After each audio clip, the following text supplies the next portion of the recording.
author of the book Israelophobia.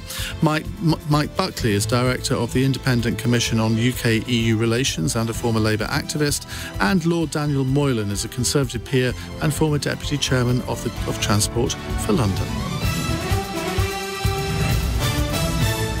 On your radio, on Global Player, and Play LBC. Leading Britain's conversation. This is LBC. From Global's newsroom at 8 o'clock. The Israeli army says an error was behind reports of a suspected airspace infiltration from Lebanon. Earlier, the north of the country was put on full alert with sirens blaring in large areas near the border. In the last hour, the US Secretary of State, Antony Blinken, has been speaking before boarding a flight to Israel. We will be reaffirming the very strong message that President Biden has delivered to any country or any party that might try to take advantage of this situation.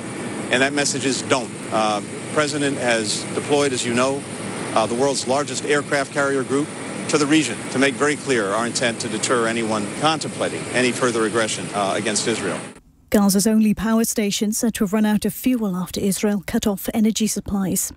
Police forces across England and Wales will be asked to vote on whether they should have the right to go on strike. Officers are not currently allowed to take industrial action because they are Crown servants, not employees. And it's been confirmed a fire which led to the collapse of a car park at Luton Airport did start in a diesel car. Hundreds of flights were delayed and cancelled as a result. In the city, the FTSE 100 has closed down 8 points at 76.20. The pound buys $1.23 and €1.15. LBC weather, cloudy with outbreaks of rain across England and Wales tonight. An overnight low of 0 in the northeast. Dry and sunny for the north tomorrow. Some showers in the northwest and the south with a high of 18 Celsius. From Global's newsroom for LBC, I'm Charlotte Morgan. This is LBC from Global. Leading Britain's conversation. Cross Question with Iain Dale. Hello, welcome to Cross Question. It's 2 minutes past 8 on LBC. On our panel tonight, we have Jacqui Smith, chair of 2 NHS trusts. She's not satisfied with one. Former Labour Home Secretary and co-host of the For the Many podcast. Jake Wallis-Simons is making his debut on the programme. He's editor of the Jewish Chronicle and author of the book Israelophobia. Mike Buckley is another debutant. Is that the female of debutante? I don't know. Anyway, director of the Independent Commission on UK-EU Relations and a former Labour advisor. And Lord Moylan, Daniel Moylan, Conservative peer and former Deputy Chairman of Transport for London. They're here to take your calls. 0345 6060 973. You can text 84850. Say, Alexa, send a comment to LBC. And of course, you know what I'm going to say next. You can watch us on Global Player. 0345 6060 973. Tweet at LBC. Text 84850. Cross Question with Iain Dale. This is LBC. Well, let's go to our first caller. It's Terry in Watford. Hello, Terry. Hi, Iain. Hi, panel. Hi. My question is, can the panel define the word proportionate in respect of the Israeli response to the terrorist attack? Because I'm hearing politicians in this country use that word without defining what is acceptable and what is too much. I think it's a brilliant question. I'm not sure it's a question anyone can answer, but let's have a go. Daniel Moylan. Well, I would say that Israel, first of all, just to get out of the way, I mean, this is all absolutely terrible, and everybody has sympathy with the people who've suffered so much, the Israelis and other people living in Israel who've been attacked in this way, and it's absolutely appalling. And Israel, of course, has the right to defend itself against this sort of attack. There's no question at all about that. But the question of proportionality, it seems to me, does need definition, and the way to look at the definition is to see what is proportionate to that right that Israel has to defend itself. So what is necessary and proportionate to achieve that level of defence that it needs?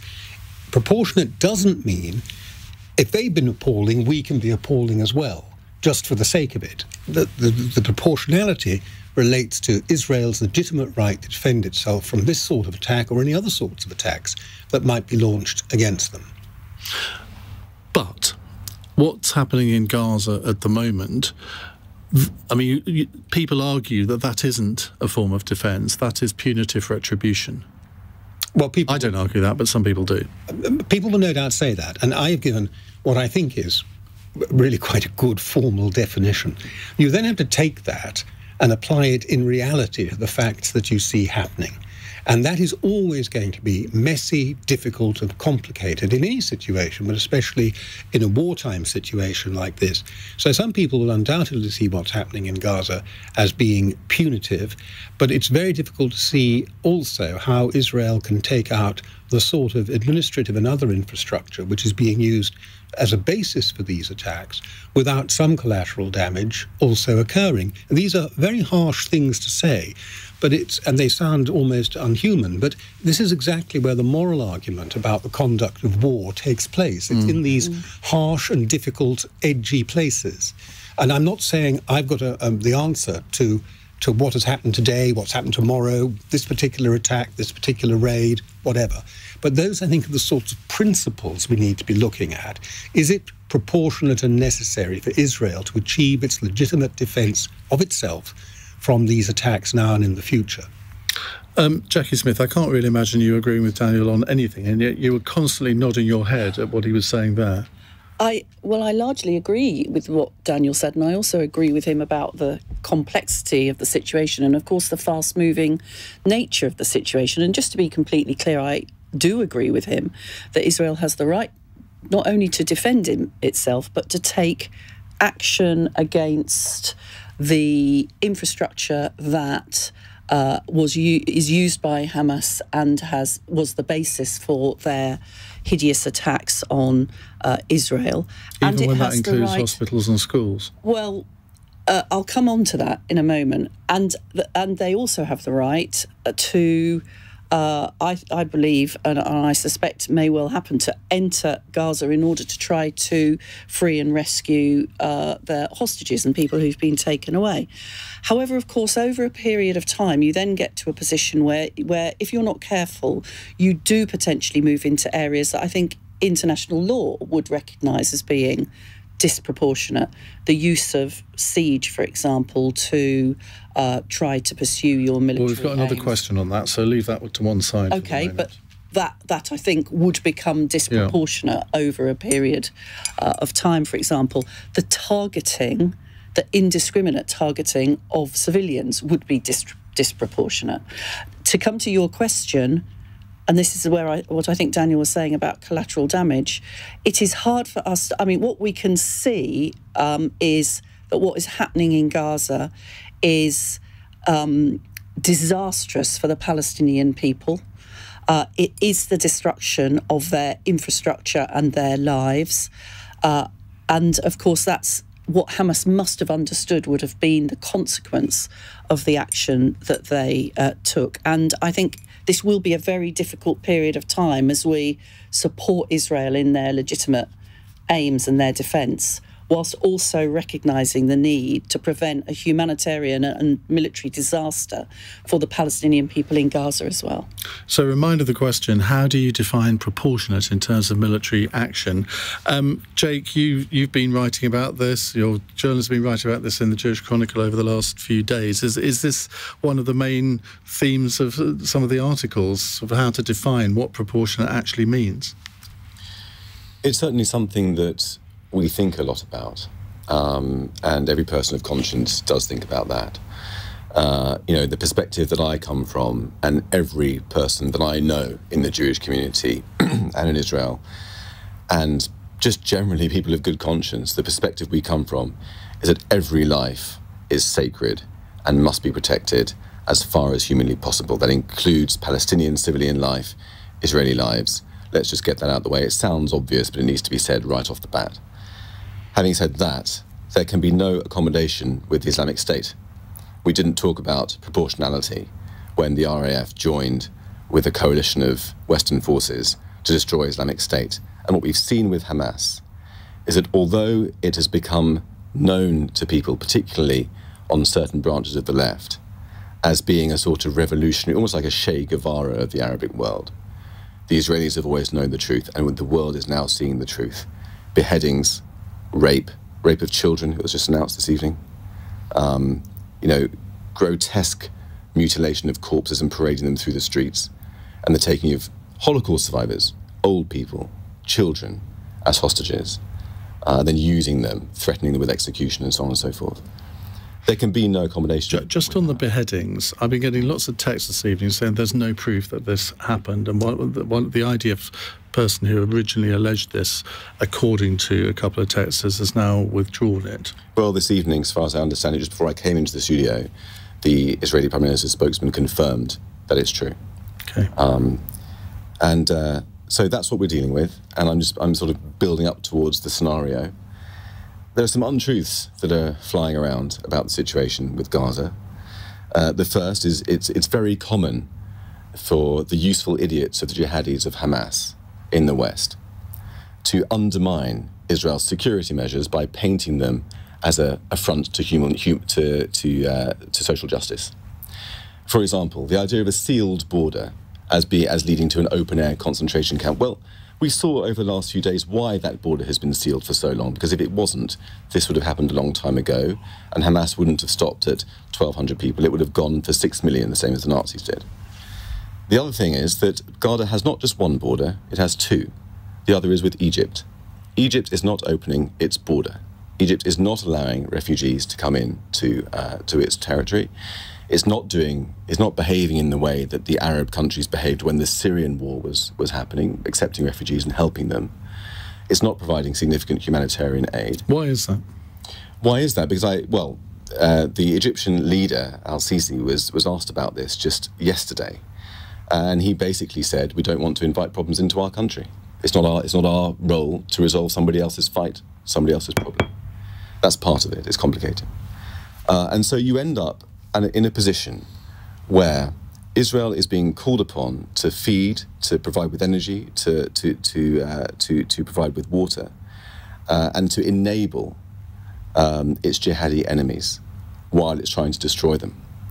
And I think that in the words of... I can understand that from the energy point of view, in electricity, fuel, whatever.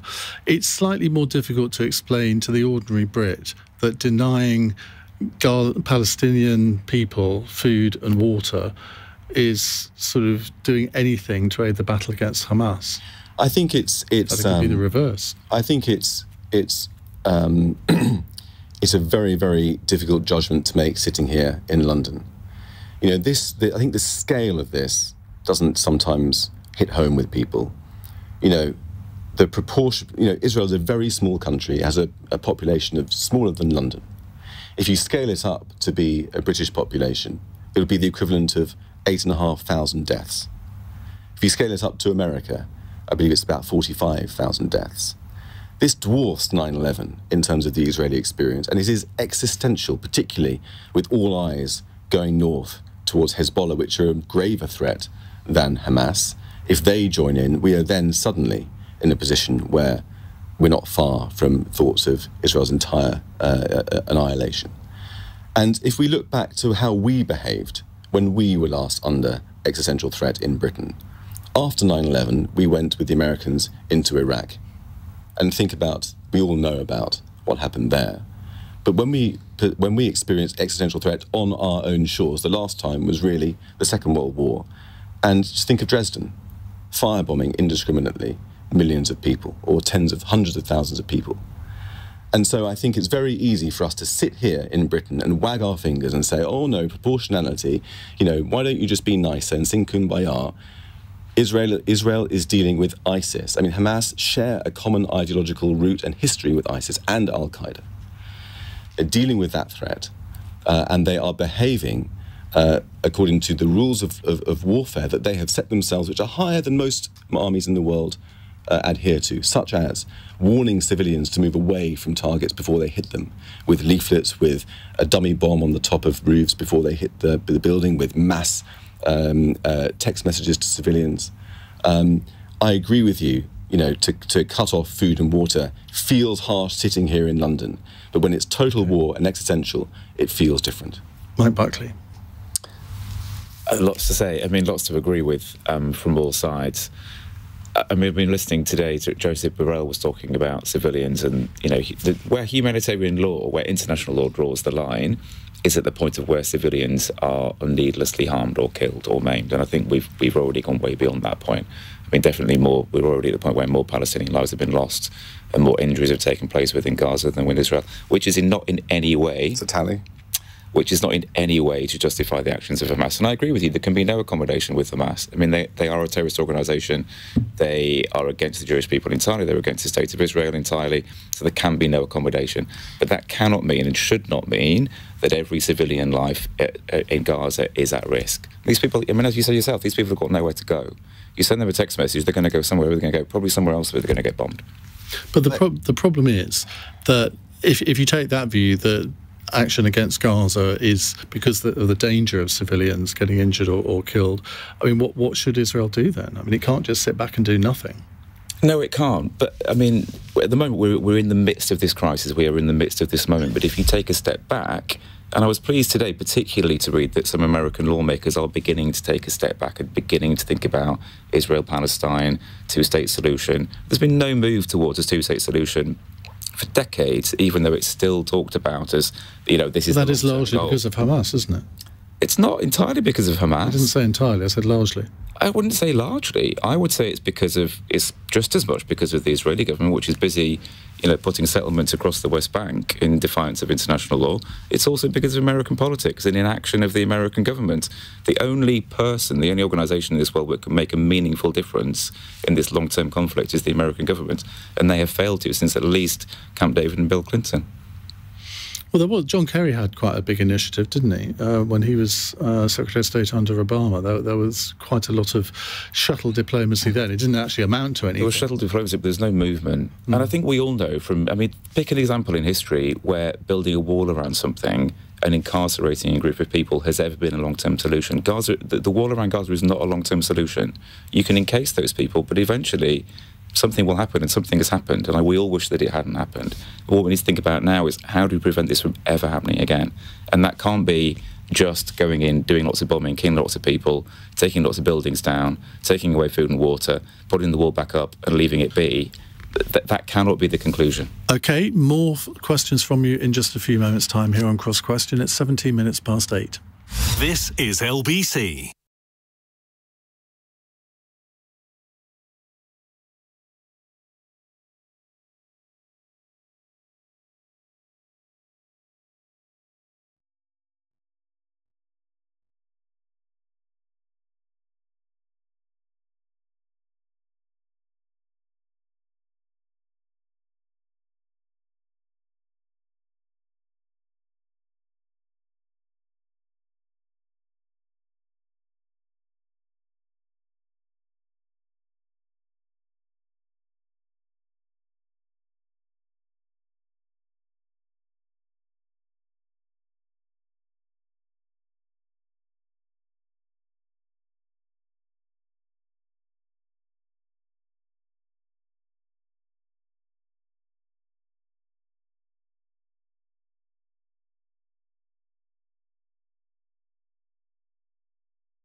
Leading Britain's conversation. Cross Question with Iain Dale. Alexa, send a comment to LBC. And if you want to do that, you can tell us how brilliantly Jacqui Smith is doing in answering the questions, or not, as the case may be. Jake Wallis-Simons is here. He's the editor of the Jewish Chronicle. Mike Buckley is a director, or the director, I should say, of the Independent Commission on UK-EU Relations and a former Labour advisor. Just tell us in 30 seconds what, well, I suppose it does what it says on the tin. That's what it says on the tin. But what do you actually do? Well, we look at the impact, sector by sector, not just of the economy, but also security and defence, health and social care, Northern Ireland, etc., of our departure from the EU. And then we propose changes to the agreement, which, if implemented, would improve outcomes. OK. And Lord Moylan is here, Daniel Moylan, a Conservative member of the House of Lords. Let's go to a text question from James in Barnet. I read today that Jewish schools across the UK are having to increase security. To what extent will this conflict in the Middle East cause strife here in the UK? Jake. Well, I think it already has. I mean, there is an increased security presence around Jewish schools and synagogues.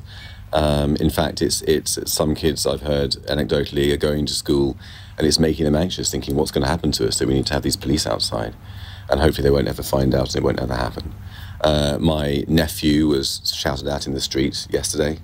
My sister was pursued by a car of people shouting at her as she picked up her toddler from nursery. This is real stuff. And I think that in the bigger picture, we saw a very large pro-Palestinian demonstration in London yesterday night. And there have been demonstrations in Brighton, in Manchester and elsewhere. And I should make clear that I am not saying that supporting the Palestinians is bad. They have a reasonable cause and it's perfectly reasonable and legitimate to support them. I'm not saying it's wrong to fly their flag. But what I am saying, firstly, that supporting Hamas is a criminal act because it's a prescribed terror organisation akin to ISIS, the point I made earlier.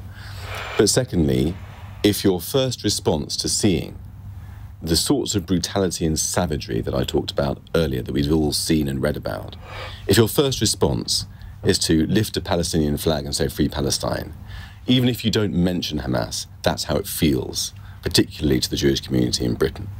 And so I think that there's always a spiral of tension and hopefully not violence, but it tends to follow when events in the Middle East go the way they have, because anti-Semites here are emboldened by that. Mike? I mean, I agree with everything that you've just said, and I'm very glad that security procedures have been put in place at schools and other places where Jews gather, and we can hope that there will be no violent response, and there's already, as you say, been a rise in tension. This only gets resolved when we get peace in the Middle East. And if there's one outcome from this, it has to be renewed attention to this from all sides, from our own governments, from the US, from the EU. And without that, we will see this recur, and we will see tension recur, and we will see acts of violence here in Europe and other parts of the world where Jews live their lives. And that isn't to justify it, but it is to say that this all takes place in the context. These awful acts are very, very sadly not the first awful acts in the land of Israel and Palestine. And there is huge tension, and there is huge anger on both sides.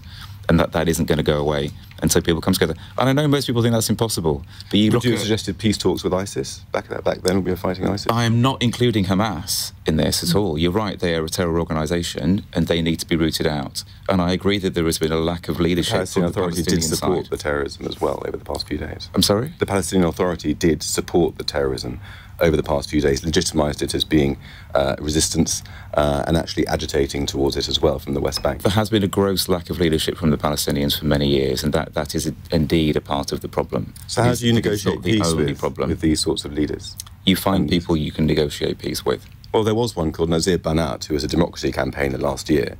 He was a threat to the Palestinian leadership. He was kidnapped by the Palestinian security services and beaten to death. Which is an awful act. So how can Israel achieve peace? Where's the partner for peace? I agree with you. It's very. It sounds like cloud cuckoo land to me. It's not. It can't be cloud cuckoo land. I don't want it to be. I want peace. I'm just saying it sounds like. But you have to have someone to negotiate with, don't you? And I think that's what Jake's trying to say. In that there is at the moment nobody who can claim to represent the majority of Palestinian people to negotiate, or credibly to negotiate with. That is true. Well, in that, if that person doesn't exist or that organisation doesn't exist, then maybe this needs to be done for the Palestinian people. Done for them? Because the conclusion still remains. By whom? Unless you get peace, you will get violence. So it's negotiated for them by whom? I mean, who should speak for the Palestinians? And Isn't force the key them to? point here? It sounds like forgive me. It sounds like cloud cookie hand. Daniel? And what we need is practical solutions. Yeah, look, there is. You've identified a real strategic problem. Is that there isn't a quality leadership on the Palestinian side with whom peace can be negotiated. The question Mike is asking is, whose problem is that? And unless Israel recognises that it is actually Israel's problem, as much as it is the Palestinians' problem, then of course you'll just sit there saying, well, there's no one to talk to.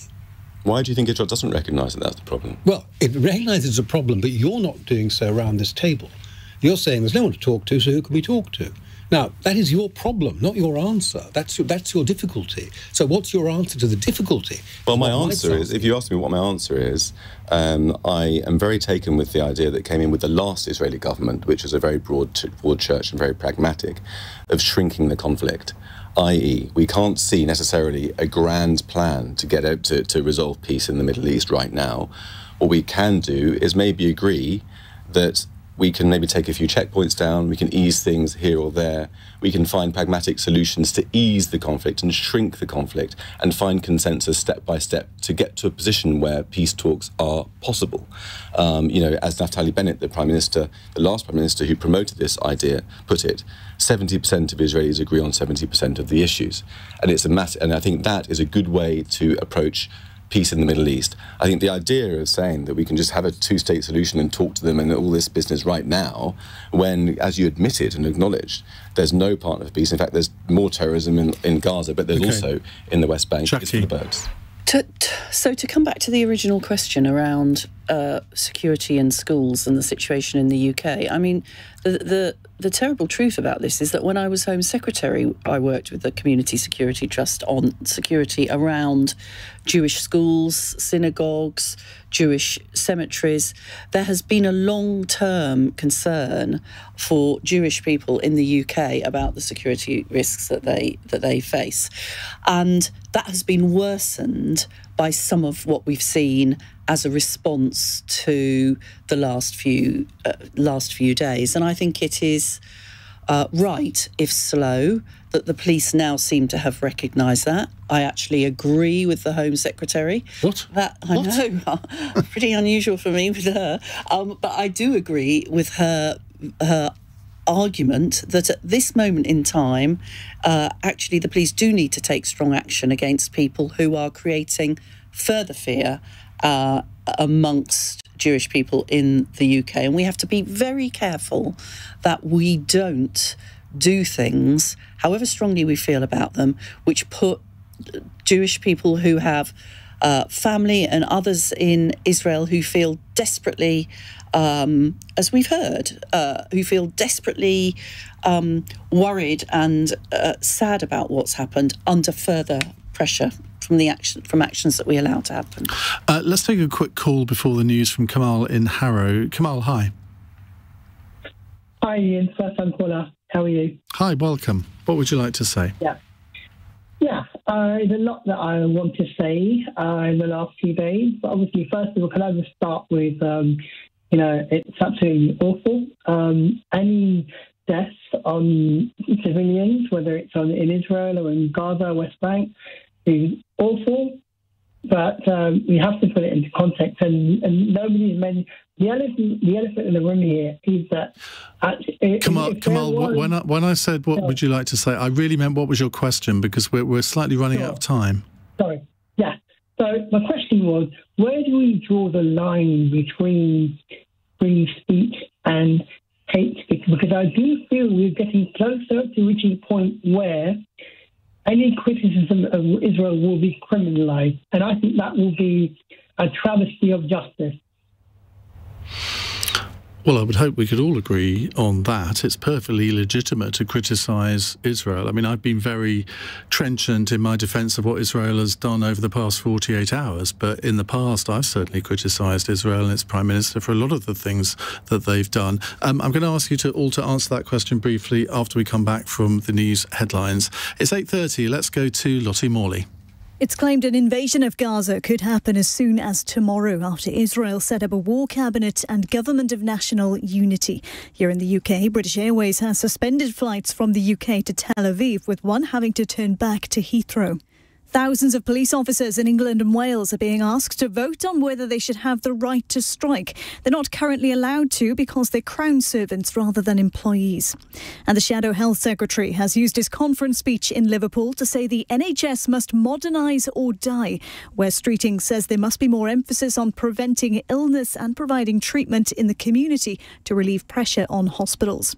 LBC weather, cloudy with outbreaks of rain across England and Wales overnight, mild in the south but cold in the north with a low of 0. This is LBC.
Cross Question with Iain Dale on LBC. Call 0345 6060 973. So Kamal's question was, where should we draw the line between free speech and hate speech? Is there space for criticism of Israel? Jacqui? Well, of course there is space for criticism of the... I have frequently criticised the current Israeli government in more normal times than we're in at the moment. I think that I would not criticise the right of Israel to exist, but you can completely legitimately criticise the actions of a government. And I think that people who sort of claim that you can't are sometimes trying to make a slightly different point, frankly. But there's also a time for sensitivity, and it doesn't strike me that in the aftermath of the type of scale of hideous atrocity that the Israelis have experienced, that this is the right time to try to find a critique, notwithstanding the very important discussion that we had earlier on about proportionality. So there is a timing issue here, and there is a precisely what is it that you want to criticise. It's wholly legitimate to criticise a government. It's not legitimate to criticise the existence of a country. Mike? I would agree with everything that has just been said, and now is absolutely a time for sensitivity. I have criticised the Israeli government many times in the past. I used to be an aid worker, lived and worked in the Middle East, been to Gaza in different times. Now is not the time to criticise Israel. Now is the time to support Israel. Now is the time to question the actions of the Israeli government that they are taking in Gaza. And in coming days and weeks, we will need to have a broader conversation about why did this happen? How did this get to this point? What is the future of Gaza? What is the future of the Palestinian people? How do we move towards peace? But it's now maybe the right time to begin that conversation, but very graciously and very cautiously, and aware that there are lots of incredibly grieving but also incredibly terrified Jewish people out there. Daniel? I'm going to fall out with everybody here. I've always thought the whole notion of hate speech was legally flawed and should never have been introduced. And I think the more we see it roll out in practice, the more difficulties it creates. And it's all very well, Jacqui and I, we can criticise the government of Israel because we know the right words to use if we want to criticise them, and we can do it, and we'll listen to. But apart from biting on extremists, which there are laws that would work already to do that, the people who get caught out by hate speech in this country are actually working class people normally, very often white working class people, trying to express views that they don't know the right code words to use in order to make their point. They're the ones that Mr. Plod comes around and knocks on their door. Never come around to Jacqui or me. Yeah. Get rid of it. Get rid of the whole idea. That's quite a good defence of the position, Jacqui. Well, I'm not... It was your government that introduced all of this. If you're broadening... what you're essentially saying is that there could never be a crime that was inciting hate against people on the basis of their sex or their race. I just disagree. You've got crimes for incitement for murder. You've got crimes for incitement to violence. These have existed for decades, centuries before you introduced the notion of hate speech. But the fact is, you've extended it to a point where it now covers a whole. I don't find this a country in which people find it difficult to express their views. I don't find that. But what I do want to do is to live in a country which is tolerant, where the law reflects that, and where we don't expect people to incite hatred against other people on the basis of a whole range of different characteristics. I don't think that's repressive to want to live in a country like that. Jake? Well, my perspective wouldn't necessarily be to dwell on the legal definitions or legal enforcement, but more the moral question. And from my point of view, it is totally fine to criticise Israel. I criticise Israel myself. In fact, in Israel, there is more criticism of Israel, it sometimes seems, than outside Israel. Totally fine. A bit like Britain, then. A bit like Britain, but louder. But what I would point out is that sometimes criticism of Israel becomes a Trojan horse for something darker. And if I might mention my book with your permission... Please do. I should have mentioned it more often myself. It's called Israelophobia. And that is my word for the newest version of the oldest hatred. And when criticism becomes something else, it tips over into Israelophobia, and there are hallmarks of that. It begins to articulate lies, such as Israel, for example, perpetrating a genocide when the Palestinian population has increased 5-fold since its birth. Patent lie. It begins to articulate lies like Israel is a white supremacist state where more Israelis are non-white than are white, and apartheid and so on and so forth. But it also demonizes Israel, criticizing it for the smallest infractions and magnifying that out of all proportion while ignoring the far greater sins of the countries in the region and around the world. And when it begins to articulate the sorts of language of medieval anti-Semitism, calling, in the old days they called Jews bloodthirsty and bloodsuckers, but now you can call Zionists bloodthirsty and bloodsuckers. You can deny the legitimate right of Israel to exist in the same way that people try to deny Jewish people the right to exist. There's this very clear overlap, and it has a historical precedent. But when criticism of Israel becomes, as I said, a Trojan horse or a ventriloquist's dummy for that sort of rhetoric that's thinly disguised, then I think it is morally wrong. Right, let's move on to a different subject. Dan is in Boreham Wood. Dan, what would you like to ask?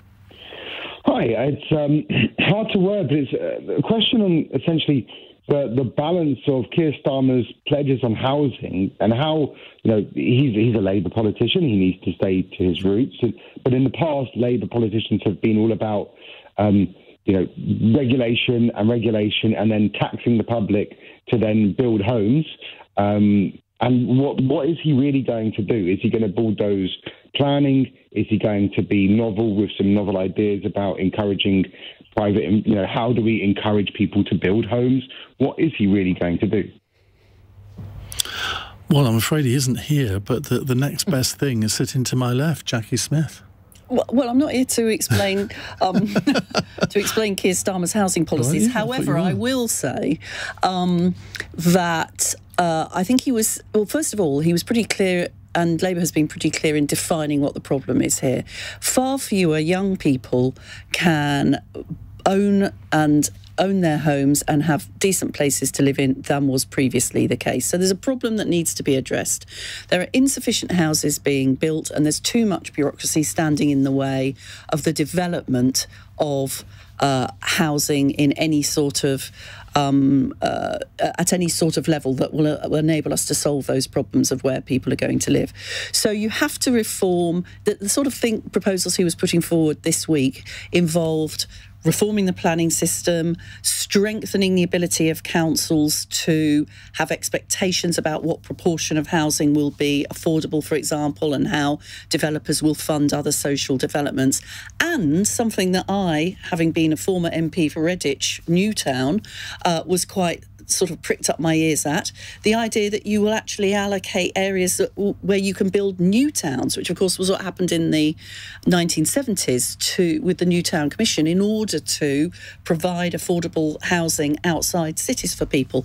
Those all seem like sensible ways of solving the fundamental problem, which is my kids and lots of other people's kids are going to find and are finding it enormously difficult to get and to buy a house that is surely something that all of us want to be able to aspire to. Daniel Moylan. Well, let me start by congratulating Keir Starmer on gripping an issue and making a credible case when the Conservative Party, I'm afraid, has gone into retreat. So I broadly applaud the tone of what he said, but then look into the detail and you'll see that his numbers are the numbers that were in the 29 Conservative manifesto. So his pitch is basically, we will do what the Conservatives promised they'd do, nothing radical, we'll just do what the Conservatives promised they'd do and haven't lived up to. It's good, but it's not actually a radical Labour policy. Then we look at, what is this? I like the idea of new towns and a new town commission, but whether you can get that past human rights law nowadays in the way that you could in the post-war period is another question. Where does human rights law come into this? Because you're going to have to take land. To make it work, you were able in the old days to take land at agricultural values. And nowadays, the value, of course, of the land would go up the moment you designated it as being for a new town, and that creates property rights that engage the equality. I don't know what the legal answer would be. It hasn't gone to court, but it engages an argument about property rights. But let's see if he can do that, because I think he should be able to. But then what I really want to say is that the big problem nowadays, there is bureaucracy, of course there is, and there's NIMBYism, as you mentioned. The big conflict nowadays is between environmental regulations and house building, and I chair the Built Environment Select Committee in the House of Lords, and we've just done a wonderful report exploring all of this, and I encourage you to read it. But what happened when, the government came forward in the House of Lords a few weeks ago with the plan for breaking the current logjam, which is this sudden arrival from nowhere of a new interpretation of a European law judgment on something called nutrient neutrality, which has put a block on house building in a very large part of the country. And we were trying to reverse it. Labour whipped the peers, their members in the House of Lords, to vote against it. So in the end, Starmer is going to have to address the big thing he avoided on housing, which is more important, all those blades of grass and the flowers and the birds and the bees, or a place for you to live. And that he ducked completely, for understandable reasons. But he's going to have to confront that very quickly, and probably within the next couple of months, because I suspect the government is going to come back, they've said, I think they've indicated, with a new bill which will enact that, and they'll be challenged again to vote for it. Mike Buckley. I think it's an incredibly radical policy. For decades, politicians have ducked the need to build houses in this country, and have ducked the fact that house prices have gone up dramatically since the 70s or the 80s to a point where they're unaffordable for pretty much anybody the age of 40 or 45 or 50, which is ludicrous. And younger people have lost the ability to access housing to buy and find security of housing and security of tenure that way. They've also largely lost the ability to get a council house or social housing and get security of tenure that way. So what you have is millions and millions of people, the vast majority of younger people in this country, who are stuck in private rented accommodation, the rental cost goes up and up and up, and it's £2,500 a month. Think in London right now, it's less than that in the rest of the country, thank goodness. That's at the whim of the market.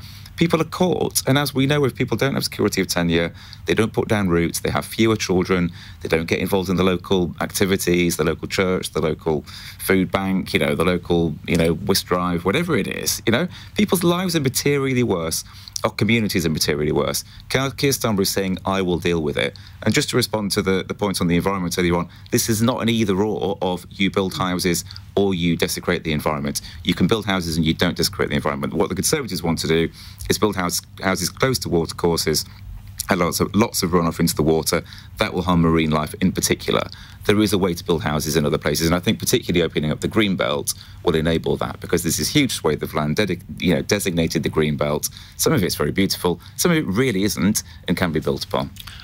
I'm just speculating how many people on this panel have ever been to a whisk drive. I have. Can't say that I haven't. I don't know why that came to mind. I used to go every year every week with my dad. I just thought the constellation of community, church, food bank, whisk drive. I bet you've been to a whisk drive. Have you not? Never have, and I want. If you are going to one, I'd like you to very quickly, Jake. Well, I think that there's a fundamental question here, a fundamental problem, which is what sort of country do we want to be? We're in a position now where we've got record numbers of people out of work. 5.3 million, I think the figure is, with 1.1 million off sick. And there's a shortage of labour, particularly cheap labour.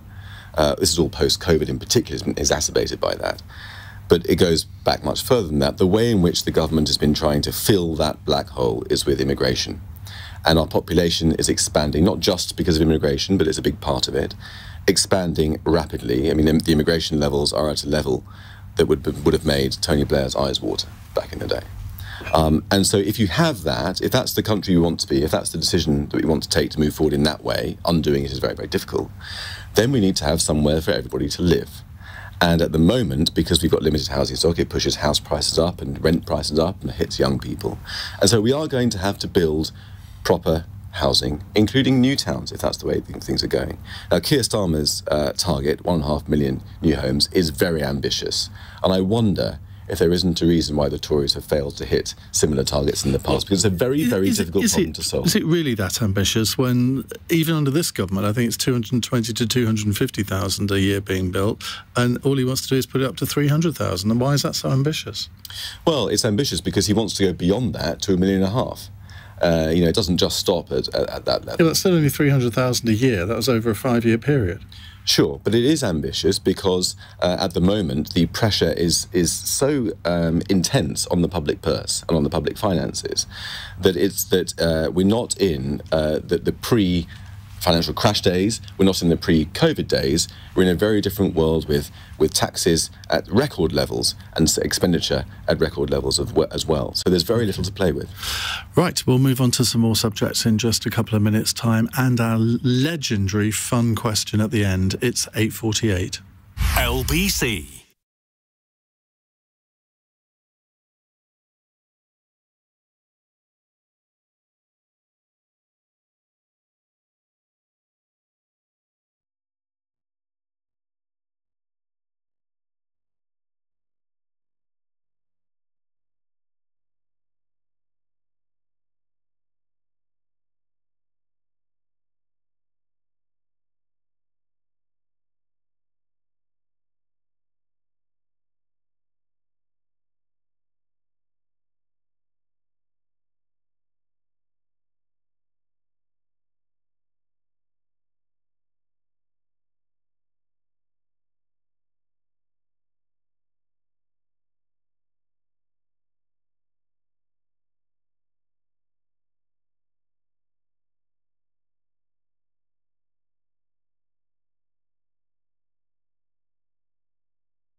Cross Question with Iain Dale on LBC. We have with us Jacqui Smith, Jake Wallis-Simons, Mike Buckley and Lord Daniel Moylan. Let's go to Nikki in Kent for an Alexa question. I was going to lend my vote to Labour, but no more because Brexit was not mentioned by Keir Starmer during his speech. Is it fraudulent to say the UK can do just as well outside the European Union? Is that what he said? I don't know. Mike? I don't believe he said that, no.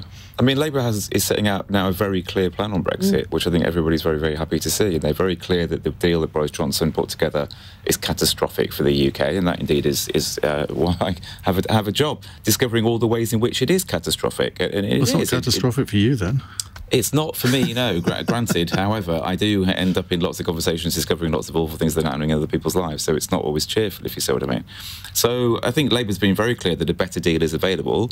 And well, is it, though? That's the point that people say, well, they can say they want a better deal, but if the EU has no incentive to give a better deal, why would they? They do have an incentive. They have an incentive because they believe in the European project. They have an incentive because even though we are in difficulty as compared to where we would have been had we never left in many, many ways, we're still a bigger country, but we've got a lot to offer. And the EU know we've got a lot to offer, primarily, of course, in security and defence, but also in areas like healthcare, in manufacturing, in car manufacturing, in environmental regulation. We've got lots to offer the EU, and they're fully aware of that. And they do also have a mindset, many of them, that they want to draw us back into the European project. And, of course, that will be an attack line by the Conservatives on Keir Starmer, saying, well, if he goes down this road, it's just a sign that he eventually wants to rejoin the EU. No, it's not. It's a sign that he's got ambition for this country, which the current government don't have. I mean, the problems created by the current Brexit deal are evident. The current government is refusing to address that. That makes all of us poorer. It makes all of our lives more difficult. That's a failure of governance. Keir Starmer, like with housing, is saying he'll step up to the plate. Jake? Well, I mean, the question really culminates in this idea of whether the UK can do just as well outside the EU as inside it. And underlying that is that the real scale of values as to whether you're doing well or not is financial and economic, and I understand that.